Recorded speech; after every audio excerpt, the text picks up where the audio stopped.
with my face turned to the sun.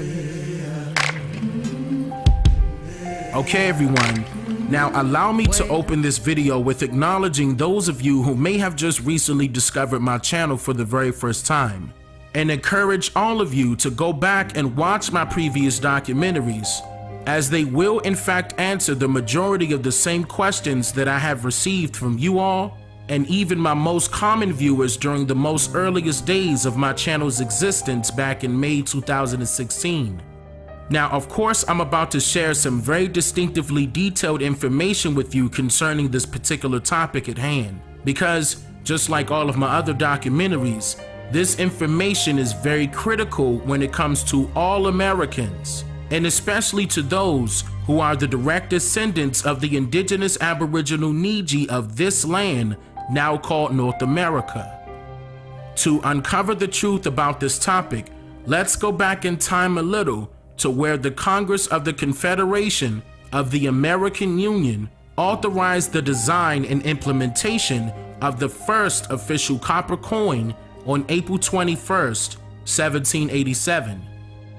This copper coin was allegedly designed by Benjamin Franklin, meaning that there is no record of this, just the story, where this coin was later dubbed as the Fugio cent. This Fugio cent has a very uniquely interesting history about itself. For example, while being worth $1/3 of a dollar at that time, it borrowed its near entire design yet from another coin that was worth an entire dollar at that time, but it never circulated, called the Continental Dollar of 1776. What is very important to note here is what's displayed on the Fugio cent. Located on the front side of the coin is a sun and a sundial, in which it is just above the phrase, "Mind your business." History says that the meaning of the phrase, "mind your business," is to quote, "do your work, time flies." Keep that in mind. Now on the other side of this coin are 13 rings, which are chain linked perfectly together to represent the 13 states, with the phrase "we are one" displayed directly in the middle. Now, from a quick glance, this may seem like your average coin, which happens to provide a few words of motivation. However, the engraved images and phrases found on this coin all have a double meaning. What I mean by that is, it initially served as a hidden form of communication that only a small group of elitists were cognizant of its actual meaning at that time, in which it depicted a start of a particular prominent timeline, while also carrying along a much darker hidden agenda that details more untold historic information concerning the so-called copper-colored people in America. For example, the word Fugio is a Latin word that means "I fly" or "flee." But with more distinctive researching, you'll soon discover that the word Fugio derived from yet another Latin word called fugere, which means to drive away or to make flee. In other words, the word Fugio literally means to make something disappear. Now, as we go further along throughout this timeline, you'll see exactly how this deceitful hidden agenda was carried out. In the year of 1855, a descendant of second-generation South African immigrant parents who migrated from Africa to New London, Connecticut in the late 1780s, Galusha Aaron Grow, a member of the Democratic Party, House of Representatives, and Speaker of the House, all from 1851 to 1863, had a change of heart and switched to the Republican Party, allegedly due to the signing of the Kansas-Nebraska Act of 1854.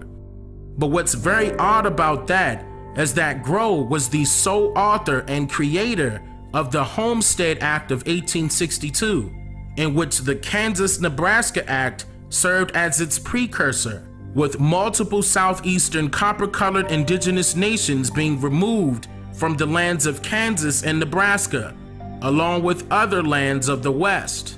Now, keep in mind that these exact same native tribes or nations were forcefully immigrated with an E to lands west of the Mississippi River and into Kansas and Nebraska, for example, due to the Indian Removal Act of 1830.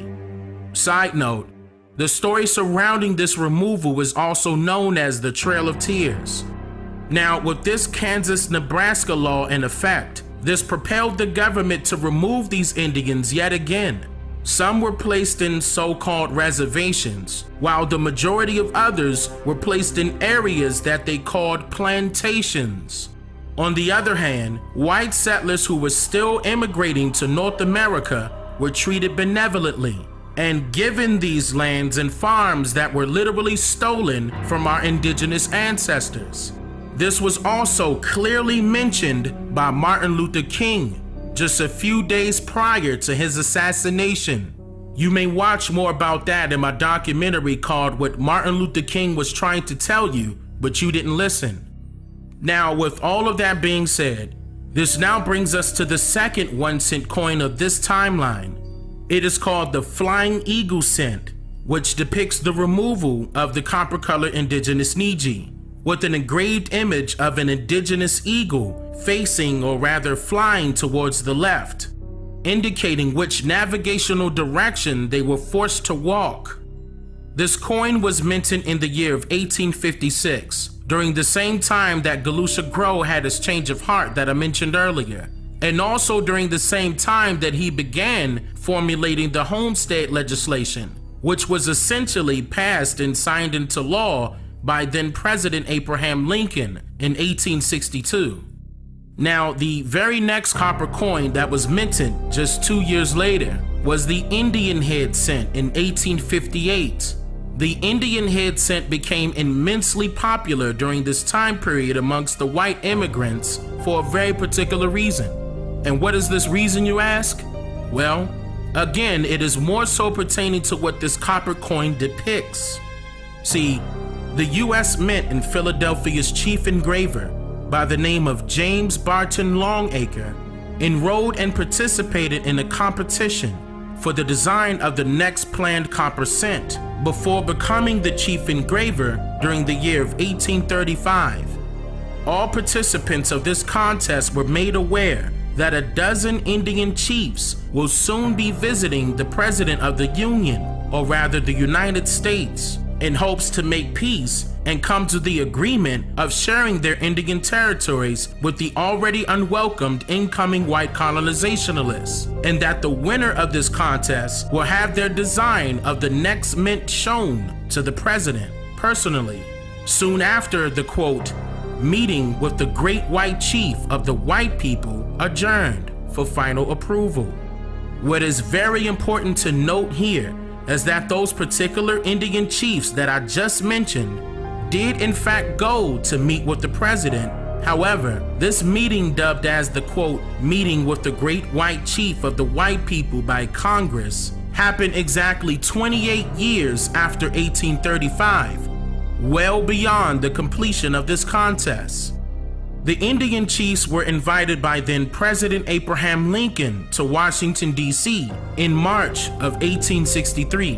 And in this meeting, it was said that much talk of peace allegedly arose between Lincoln and the Indian chief's interpreter, in which several treaties were created and agreed upon by both parties in order to quell the Indians from raiding and rebelling against the still newly incoming white colonizationalists and their families, who immigrated from many parts of Europe and Africa to North America, even throughout this particular time period. These newly established treaties also made it clear that the Indians would be left alone to live their lives peacefully on their own lands. But these very same treaties were immediately broken, as well as the promise to honor the indigenous aboriginals with their image as the design to this particular coin. Now, let's jump back a bit here, because in the year of 1835, James Longacre and all other contestants were specifically ordered to create their designs of images of Indians on the front, but instead, James sketched an image of his flaming red-haired 12-year-old Dutch daughter named Sarah wearing an Indian headdress. With the approval of his wife, James's sketch became his contest entry, and when asked by political figures in charge of this contest, which Indian chief is your sketch depicting, James replied and revealed that the image is not of an indigenous person to America, but of his young Dutch daughter. So, the Indian head cent is not of an image of Miss Liberty as some authors of history loves to claim. No, because the truth is that James's sketch became the official image of the initial Indian head cent exactly 24 years later, during the year of 1859. So in other words, instead of placing an image of an indigenous person as promised during the meeting in Washington, they purposely utilized an image of a pale-faced immigrant in place of it, depicting exactly what their real agenda truly was. Side note, there is a big reason why they so desperately want to change the Washington Redskin name and logo. And no, it is not because it's some racial slur neither. Which brings me to my very next point. The last 1-cent coin within this timeline is formerly known as the Lincoln cent coin, but nowadays most commonly known as the penny. On the front side of this coin, there was an engraved alleged image of Abraham Lincoln facing towards the right direction, and the back side has an engraved phrase, E pluribus unum, which translates from Latin to English as, out of many, now one. Also, keep that in mind. This Lincoln cent coin, which is worth exactly 1/100th of a dollar, has been minted since the year of 1909 and beyond. It was said that this penny is to commemorate Abraham Lincoln's 100th birthday, but of course this story was created just to cover up its actual hidden message that is being blatantly displayed throughout the creation of this coin. Literally, the Lincoln cent penny is used not just to commemorate the 100th birthday of Abraham Lincoln, but it also commemorates the signing of the Homestead Act of 1862, due to Lincoln being the president that actually signed this particular act into law. And in the year of 1909, when this coin was minted, this Homestead Act was being amended to further allow white European and white African immigrants to populate these American lands by law. On March 3rd, 1909, which was the very last day of his second presidential term, Theodore Roosevelt signed what Congress calls the Act of 1909. But the hidden truth is that this law is the enlarged Homestead Act of 1909, a brand new amendment very similar to its 1862's predecessor. This new Homestead law perfected the purchasing of Indian lands, removed the restrictions on these lands, authorized the sale of these lands, referring to them as public lands, and also allowed for an enlarged homestead, or rather a greater amount of lands, to be given to the white immigrants. What is also very important to note here is that there is a clause at the end of this amendment that states, quote, "Nothing shall affect the rights of the entrymen," in which these entrymen are the people migrating to these lands under this Homestead Act, making the lands of America their new homestead, which in turn makes them lawfully native to America. And quote, "Under the provisions of this law, nothing can be changed," in which this law single-handedly negates each and every treaty that was signed with our ancestors. See, that is the exact reason why these coins were created in the first place, because upon their circulations, it sends the encrypted message to the elite that their plans are being carried out successfully. So, now you know that it is not a coincidence that Abraham Lincoln carried out the final part to this hidden agenda, which allowed for these lands to be stolen freely by a one-sided law system, which is why his alleged image is purposely engraved on the penny, being held as the lowest denomination of value ever within our economic currency. And now you are also aware that it is not ironic that Benjamin Franklin was appointed to initially create this plan, and also ordered to remind the other white colonizationalists in 1787 with that encrypted message stating to, quote, "Mind your business," or in other words, "Don't forget what you are here for," in which Franklin's image is purposely printed on the $100 bill, being held as the highest denomination of value ever in our economic currency for that exact reason.